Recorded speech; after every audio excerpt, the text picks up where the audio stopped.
आंनि इउटुबार लोगो नोंथांमोननिसिम बयनिसिमबो जासिहरग्रोनाय थाबाय। दा जोंहा इउटुबनि फारसे जिनाखि जोङो स्ट्रागल खालामनांगौ,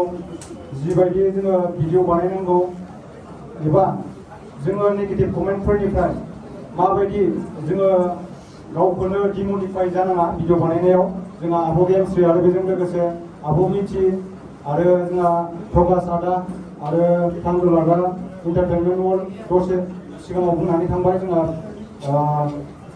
रिमन आदायाबो। दा बेखौ आंनि सिबां आं जिनाखि प्रब्लेम मोनबोदों, आं जिनाखि इउटुब चेनेलाव जिबायदि एक्सपिरियेन्स मोनबोदों आङो बेखौ नोंथांमोननो फोरमायनो सानो। आरो जोंहा इउटुबाव जिनाखि जोङो गावजों गाव दान्थे बिदान्थे सोरखौबा माबा मोनसे बुंनाय, सोरनियाबा भुलनिया नङा जायो मानसि मात्रयैनो। दा बेखौ जोङो गावजों गाव निमाहा होलायनो रोंनांगौ आरो गोरोन्थिखौ जोङो सिमान जालायनो रोंनांगौ। होनबासो जोङो गावजों गाव गाज्रि सानलायनायनिफ्राय मोजां साननाया फैयो। दा बेवहाय गोबाङानो इउटुब चेनेल गोदान खुलिदों। सोरबा बायदिया इउटुब चेनेलाव गोबां ग्र'बो जाबाय, बिथांमोननिया सोरबा बायदिया फैसाबो खामायबाय। दा गोदान इउटुबार जिनाखि दासो स्टार्टिं खालामदों बिथांमोना गोबां मिथिनो लुबैयो जोङो चेनेलखौ मनिटाइज खालामनो हागोन ना हाया। बिनि बागै आं ससे बुंगोन, आं जिखिनि एक्सपिरियेन्स मोनबोदों नोंथांमोननो। गिबियावनो जोङो इउटुब चेनेलखौ मनिटाइज खालामनो थाखाय 1000 साबस्क्राइबार नांग्रोगौ। बिनि उनाव जोङो 4000 वाट्स आवार नोंथांमोननि भिडिअखौ 4000 घन्टा जानांगोन आरोना 5 मिनिटनि नों भिडिअ बानायोब्ला। बिदिनो 2,40,000 भिउस जानांगोन, होनब्लासो बेखौ 60 जों डिभाइड खालामोब्ला 4000 जायो। दा बेखौ नोंथांमोना कमप्लिट खालामनांगोन, होनब्लासो मनिटाइज खालामनो हायो। आरो मनिटाइज खालामनायनि सिगां मोननैसो नोंथांमोना कमिउनिटि गाइडलाइन्सफोरखौ फल' खालामनांगोन। बे कमिउनिटि गाइडलाइन्सआनो जाहैबाय कपिराइट क्लेम ओमफ्राय कपिराइट स्ट्राइक। कपिराइट क्लेमफोर थायोबा बेखौ बोरै बोखारनांगौ आरो कपिराइट क्लेम थायोबा मनिटाइज जागोन ना जाया। कपिराइट क्लेम थायोबा मनिटाइज जायो, बाट बेखौ मा खालामनांगौ, प्राइभेट खालामनानै एप्लाइ खालामनांगौ आरोना। जेब्ला नोङो मनिटाइजनि थाखाय एप्लाइ खालामगोन होमबा बे समाव प्राइभेट खालामनानै एप्लाइ खालामनांगौ, होमबानो मनिटाइज जायो। आरो नोंथांमोना साननो हागौ गोबाङानो गुबुननि भिडिअ डाउनलड खालामनानै आंनि चेनेलाव हगारबाय थानोसै बिदि सानो आरोना खायसेया। गाव खुद माने गाव खस्थ' खालाम, गुबुननि भिडिअखौ डाउनलड खालामनानै गावनियाव हगारबाय थायोब्ला मा जायो, कमिउनिटि गाइडलाइन्स स्ट्राइक फैयो। बे खोथाखौ गोसोआव लाखि नोंथांमोना। कमिउनिटि गाइडलाइन्स स्ट्राइक फैयोबाथाय नोंनि चेनेला माने फैसा आर्निं खालामनायनि थाखाय इलिजिबोल जाया, माने इउटुबा नोंखौ एक्सेप्ट खालामनो नागिरा आरोना मनिटाइजनिफ्राय। बेनिखायनो गोबाङानो प्रब्लेम जायो, डिसेबल खालामना होयो। माने बेनि भिडिअखौ डाउनलड खालामनानै गावनि चेनेलाव हगारोब्ला बे इउज जायो कन्टेन्टआ। दा आं जेसेबांनाखि एक्सपिरियेन्स मोनबोदों नोंथांमोननो बेखौनो खिन्थाबाय। आङो इउटुब चेनेल मनिटाइज खालामनायाव गोबांनियावनो सोंदोंमोन। सिगां जोंनि बर' इउटुबार्सफोरा गोबाङानो मिथियाबो, खायसे मिथियोबो। दा इउटुबनि रुल्सफोरा आपडेट जाबाय थायो। दा बिनि थाखायनो आङो नोंथांमोननो आं जेसेबांनाखि मोनबोदों बेखौ फोरमायनो नाजानो थाखाय आङो मोनसे DB टेक्निकेल इउटुब चेनेल खुलिदों। नोंथांमोना जायफोर साबस्क्राइब खालामाखै साबस्क्राइब खालामनानै ला। आं बेवहाय माबा मोनसे मनिटाइजनि थाखाय बोरै एप्लाइ खालामनांगौ, गुगल एडसेन्स पिन बोरै एप्लाइ खालामनांगौ, कपिराइट क्लेमखौ बोरै जों बोखारनो हायो, कपिराइट स्ट्राइक फैयोबा चेनेला मा जायो, आरो सोरजोंबा जुदि चेनेलखौ हेक खालामजायोब्ला बेफोरखौ जोङो बोरै रिकभारि खालामनो हायो, माने चेनेलखौ बोरै मोनफिननो हायो। बेखौ जोङो दा जिनाखि जोङो दिनै अल बड' गासै बर' इउटुबार मिटआप जिनाखि जोङो प्रग्राम लादों, नोंथांमोना बयबो खौसे जानानै इउटुब टिमजों रायज्लायनांगोन आरोना। सोरनाबा चेनेला हेक जादोंब्ला इउटुब टिमनियाव जोङो मेसेज खालामनांगोन। बिदिनो मेसेज खालामोब्ला माने इउटुबखौ मोनफिननायनि चान्स थायो आरोना। टुइटाराव जोङो टुइट खालामनो गोनां जायो, आरो गिदिर चेनेलफोरा टुइट खालामोब्ला माने कमेन्ट खालामोब्ला इउटुब टिमजों रायज्लायोब्ला थाब मोनफिननायनि चान्स थायो आरो। दा बेखायनो जोङो गावजों गाव बर'जों बर' सोरखौबा माबा मोनसे बुंनायाव गोरोन्थि जायोब्ला जों बेखौ बांसिन नोंना गोरोन्थि जाबाय होननानै बारे बारे माने बुंबाय थानो नाङा। जों गावजों गाव नोंना आदा गोरोन्थि जाबाय, नों एसे बुजिदो रायजोफोरनि सिगाङाव बा जोंनि माबाफोर जोंनि जेसेबां इउटुबार लोगोफोर दं बिथांमोननि सिगाङाव एसे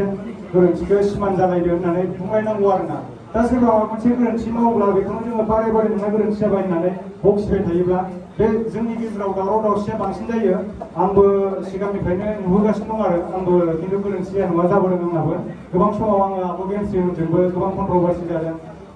प्रभास आदामोनजोंबो दा बेफोरखौ जोङो गाज्रि सानलायालासिनो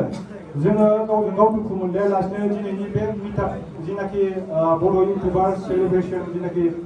मिटिं खुंनाय जादों बेखौ आं गोबां बाख्नायदों आरो आंनि गोसो गोरबोनिफ्राय जिनाखि नुजाफैनो हादों बिथांमोननिसिम आंनि आब' जानाय आदा जानाय फंबाय बिनानाव बयनिसिमबो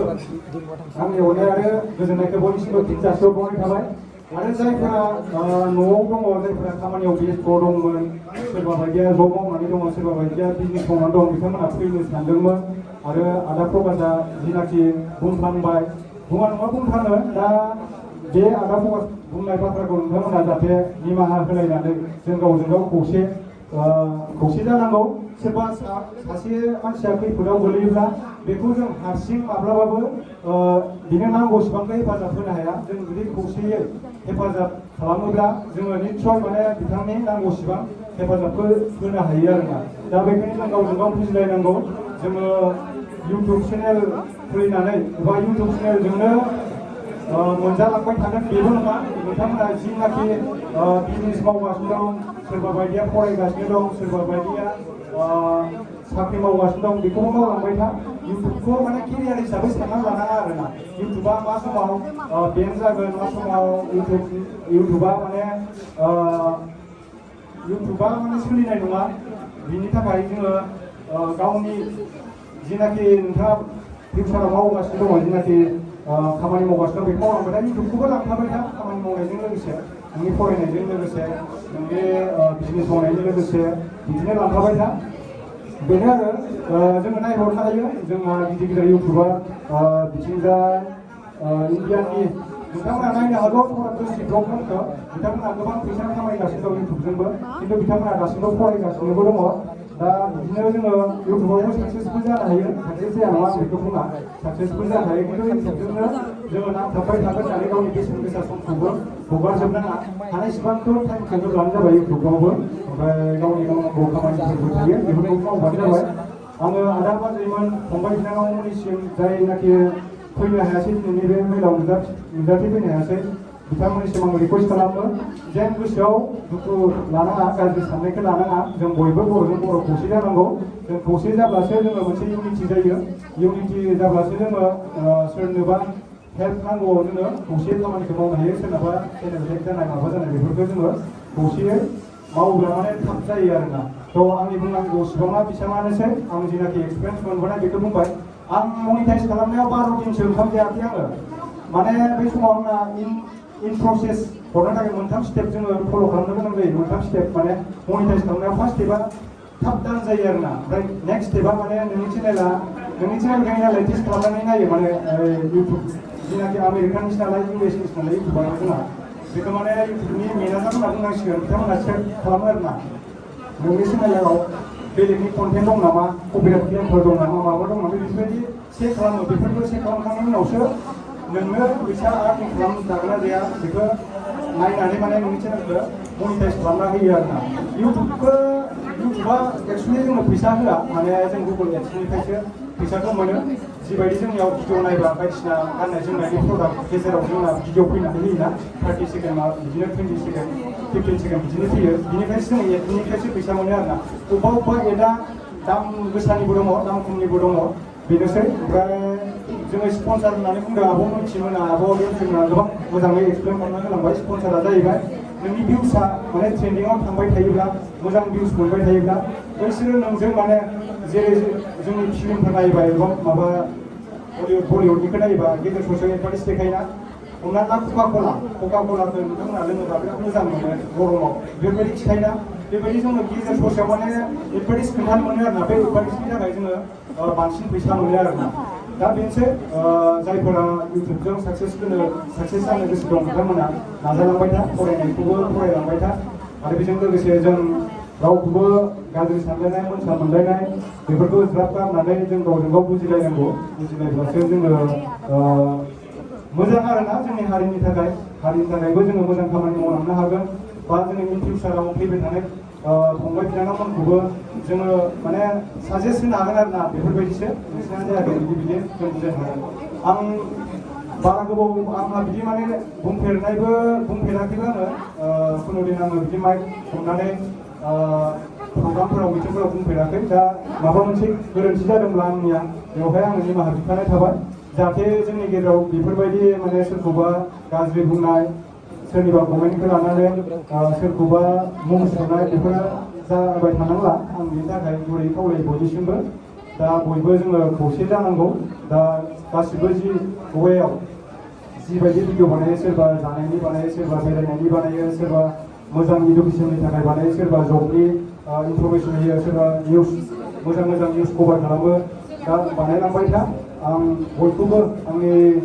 जिनाखि लोगो नोंथांमोन दङ नोंथांमोननिसिम गुरै खावलायो जाहाथे जों दावराव दावसिखौ जानाङा ना दावराव दावसि जायोब्ला जों गावजों गाव गावनि हारिनि गेजेरावनो नांलाय खमलाय जायोब्ला गुबुन हारिफ्रा जोंखौ मिनिखायो गोबां माने हारसाफोरा जोंखौ सायावल'सो लोगो जायो खिन्थु नोंखौ सिङाव माने नों माबा मोनसे लामायाव गोलैनानै थायोबा बिसोरो माने नोंखौ थिखांनायाव गैया जोंनि बर' हारिया जोंनि बर'फ्रा गोबां माने अननाया बारा आरोना जोंनि बर'फोरनिया बेनिखायनो जोङो फोथायनायखौ लाखिनांगौ बर'जों बर' रावबो बेफोरबायदि कन्ट्रभार्सि भिडिअखौ बानायनाङा आंबो बानायगोन सिगाङाव बिनि थाखाय आं निमाहा बिबाय सिगाङाव जिनाखि बुंदोंमोन आङो खिन्थु बुजिनांगौ आरोना बयबो दा जोंनि गोबां मानसिफ्रानो बुजिया बे मालाबा आंनाबो मिस्टेक जायोमोन आंबो बुजिस'यैयाव बानायफ्लांबाय सिगाङाव दा आंबो बहुत खस्थ'यैसो 0 साबस्क्राइबारनिफ्राय बेसेबां लेभेलाव दा नोंथांमोना जिबायदि अनबोदों आंखौ बेसेबाङाव मोनफैनो हादों आं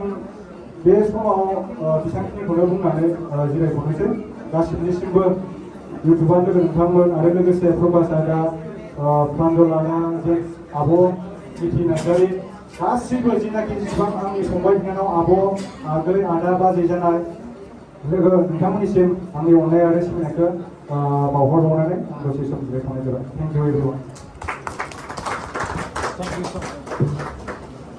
Thank you so much.